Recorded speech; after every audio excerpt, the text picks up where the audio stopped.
Welcome to Snap Savvy Kitchen, where I am your host, Danny Yusso, the fat, blue tattooed author you've never heard of. And today we're going to be looking at baking. And I suck at baking. I'm dangerous in the kitchen when it comes to baking. And it's something my husband constantly reminds me of because his mother could bake, but she couldn't cook. And I can cook, but I can't bake. So we're going to make it easy. When going online looking for recipes, you need to look for simplicity and what ingredients you actually have. So I found one on 15 Spatulas. It's a blog, and it had all the ingredients that I have available, ones that I'm trying to use up, keep the fridge fresh before it spoils so we're not wasting money or food. It simply uses flour, sugar, baking powder, salt, lemons, which I had, 1 egg, cup of buttermilk, which I have because I wanted to try a buttermilk recipe without having to keep buttermilk. But unfortunately, it doesn't come in a quart, it only comes in a half gallon, so we've been baking buttermilk recipes until it's gone. Blueberries, which I had because they were on sale, and then the crumbles, just cinnamon, sugar, flour, and butter. Pretty simplistic. Those are all staple pieces except for the buttermilk, lemons, and blueberries. Those are again when they're on sale type thing. The blueberries happened to be on sale. It was 2 for $4, so I got 2 pints of blueberries. Walmart's blueberries for 2, I think it's like 48 or something like that.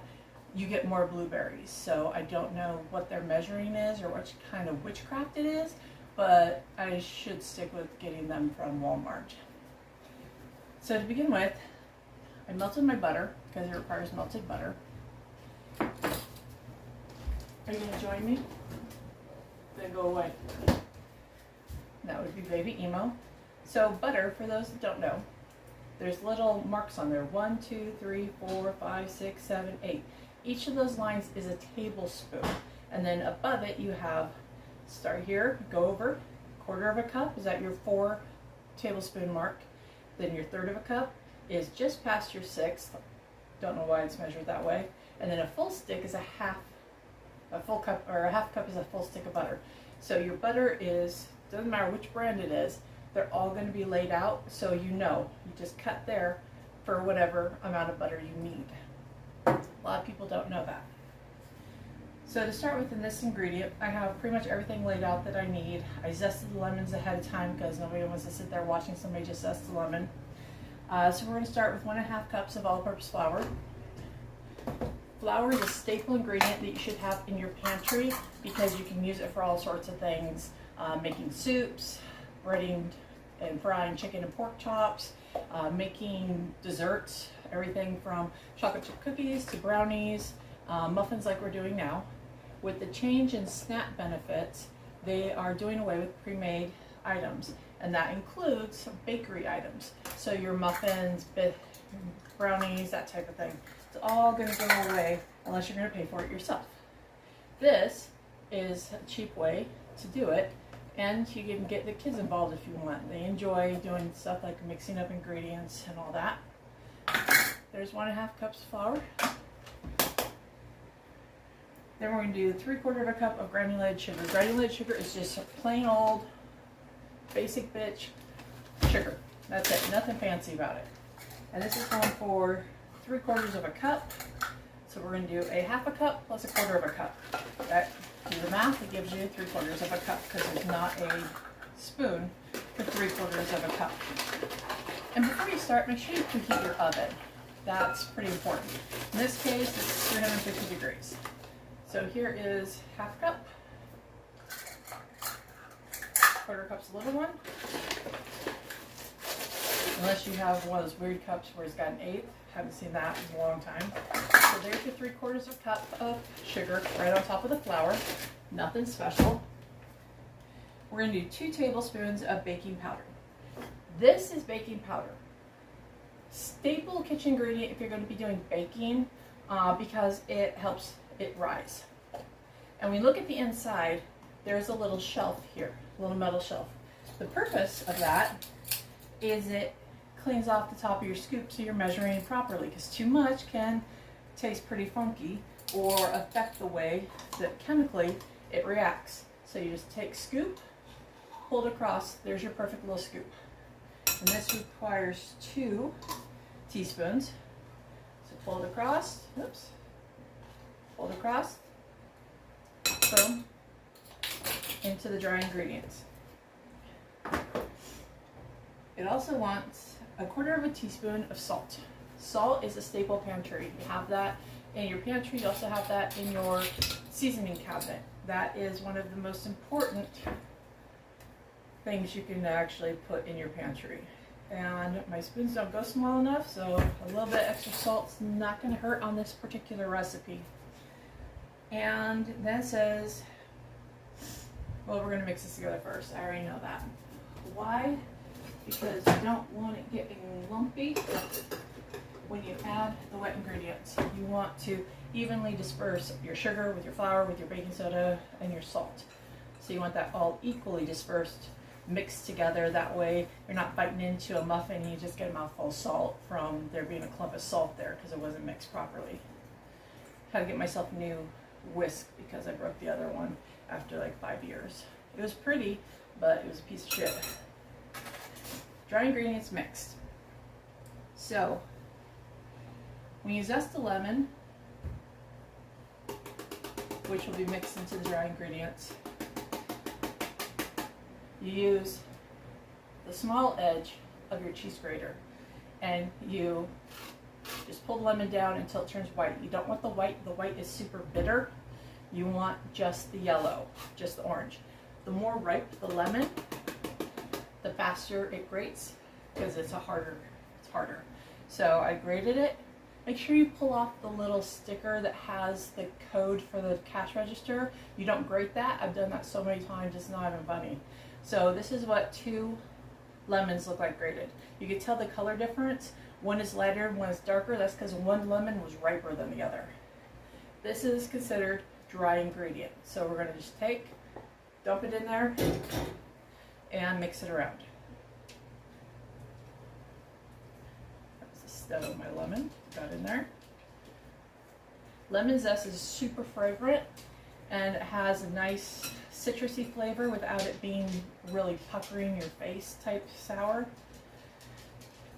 So when I do liquid into dry ingredients, they taught us this in home ec back in school. You make a little hole and your wet ingredients go in there. So for these wet ingredients, we're looking at 1/3 cup of unsalted butter. Got 1/3. I've got melted butter. Just going to pour that right in there like that. 1 large egg. When you're shopping for eggs, try to look for large or extra large because 90% of recipes require large eggs. And if you have medium eggs, you're going to have to use more eggs because they're just smaller. They may be cheaper, but you end up using more. And then we're doing 2/3 cup of buttermilk. I personally hate buttermilk. I think it's disgusting. But if you're going to be frying chicken, buttermilk is the bath you want to soak in. Buttermilk with a bunch of seasonings in it, letting it soak overnight. Because what happens is that buttermilk breaks down the proteins in the chicken to soften it up. That's where you get that really moist tenderness when you're doing fried chicken, when you use buttermilk. And we're going to take and we're going to stir it together. I'm using my whisk. I probably should use my spatula. That's a one moment on my part. Now you just want to scrape it all on the sides to incorporate all of the wet ingredients. I'm making sure I didn't miss any because it seems a little dry to me. When I say it's dry, see how thick that is? I don't like that. So moving over my spatula to scoop all around the sides, pick up your bowl and just start folding it over. The bottom was completely dry, see? Spatulas, they're designed for baking. So here we have, it's typically when you're using blueberries or something heavy that's going in there, pecans, something like that, you're going to have a thicker, denser batter because it needs to support the weight of the berries. So before we put the berries in, which this step was left out of the directions, is I'm going to take and I washed and dried them. Oh, they're mostly dry. I'm going to stick them in a Ziploc bag. I probably could have done this ahead of time, but oops, hindsight's 20.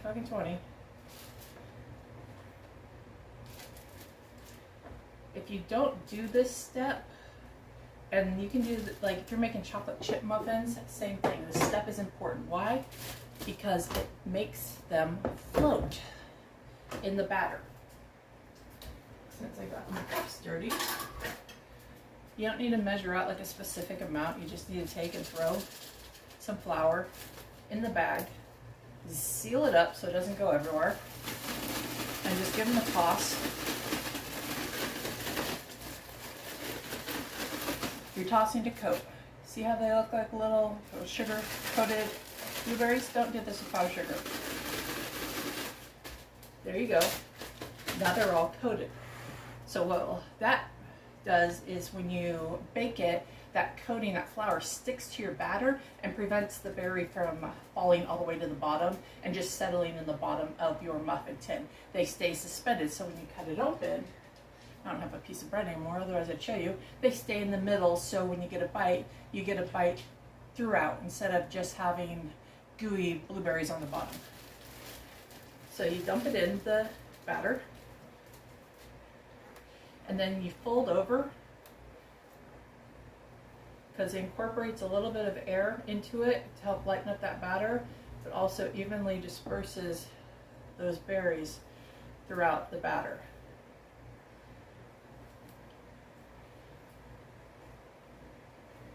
It is an arm workout. You don't want to over manipulate your batter, otherwise it will be a tougher muffin. It won't be as light or airy. And again, anything that's heavy, you have a thicker, denser batter. So I have muffin tins here already prepared with the little cups. You can use the dollar store ones that come the pink, yellow, and blue, the staple of 80s kitchens everywhere. I'm sure they came out in the 70s though with that color scheme. And as you tell, you can't pour the batter. You have to shake this shit in there because it's so thick. See, it's a shake, shake, shake. Most fancy people, which I'm not fancy, would have a pre-measured like scoop that looks like an ice cream scooper where it's pre-measured and it just drops a dollop in there of the right measurement. Well, my ass is cheap. I don't have one. Might need to put it on the books to order. So I'm just using a measuring cup and not even emptying the whole thing out. You can use your fingers to speed it along. These will puff up, but they're not going to get overly huge. And this recipe was 12 muffins, and that looks like exactly what it's going to be, is 12 muffins. I was hoping to try to squeeze 18 out of it, but when you're dealing with only 1.5 cups of flour, you're looking at a dozen muffins, not more. And the thing with thicker batters, these denser batters, they do take longer to cook. So your typical cupcakes, if you're making like birthday cake cupcakes, it's a thinner batter, so it cooks in like 10-12 minutes is all. These are actually going to take longer to cook because it's a denser batter. Denser batter takes longer. Same thing would apply if you were doing chocolate chip muffins. Even though the chocolate chips are small, your batter is still dense. If you're doing banana bread muffins, same would apply because it's dense. Even though it's got a lot of ingredients that makes it wet, I guess would be the word to use, it still makes a dense batter, so you're going to have over 20 minutes to cook these bad boys. Get that last one in here. So 12 muffins. Don't want to waste any of the batter because that's a stupid waste anything. You can wash your fingers Always wash your hands before you start cooking. That there and there. So there's that. Now these, you could stop right there, but these have a strudel crumb topping, which is got cinnamon, melted sugar, regular sugar, and flour. What size cup? Oh, it's a third. So we're just going to kind of wing it because I'm not sure how much butter was left in there from melting my butter, so I'm just going to kind of wing it. You can do that with baking when it comes to certain things. I even have vanilla out I could have used, but the recipe didn't call for vanilla, which is weird. Usually it calls for vanilla. So with a crumble, you want it to be crumbly. This is not crumbly, so we're going to add more flour. And again, I washed my hands before I started this. There we go. See how that's starting to crumble now?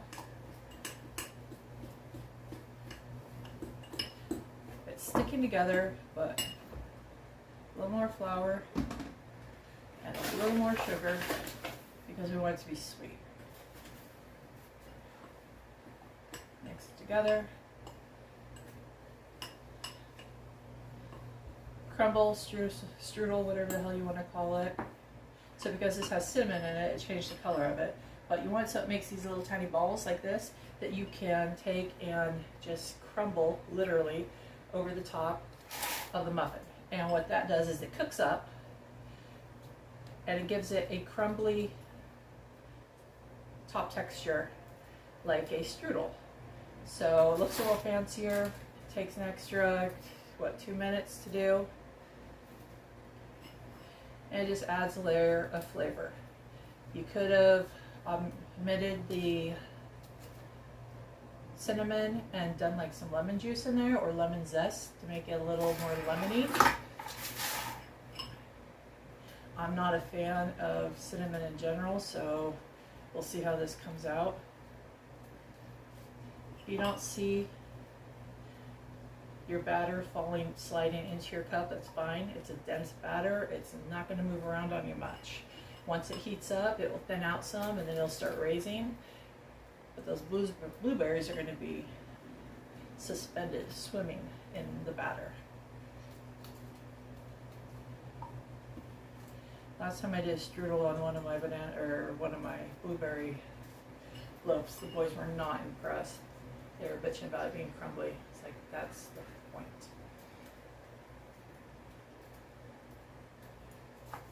So there we go. Toppings on. 350 oven. Preheated. Pop them in. And oh, this says 375. I don't bake at 375. Bake for 28 to 30 minutes. So I will check these at 20 minutes because I'm baking at a lower temperature just to see, because from my experience, a lot of these bakers on these websites that have the recipes, their ovens, they're using like convection. I'm not using convection right now, which hot air circulates around, causes it to cook faster at higher temperatures or stuff like that. So we're just going to test it. The old toothpick method, stick it in, pull it out. If it comes out gummy, it needs to cook longer. So with the price for this, we're looking at 12 muffins, and we had our staples, which would be like flour, sugar, butter. Those are all staples. Butter, I got at $1.99 for 4, so that ended up being 1 stick of butter. So you're looking at 50 cents. The flour for a 5-pound bag is $2.50, and obviously I have a whole bunch left in here. Cinnamon, staple piece in your pantry. Salt, baking powder, sugar, all staple pieces.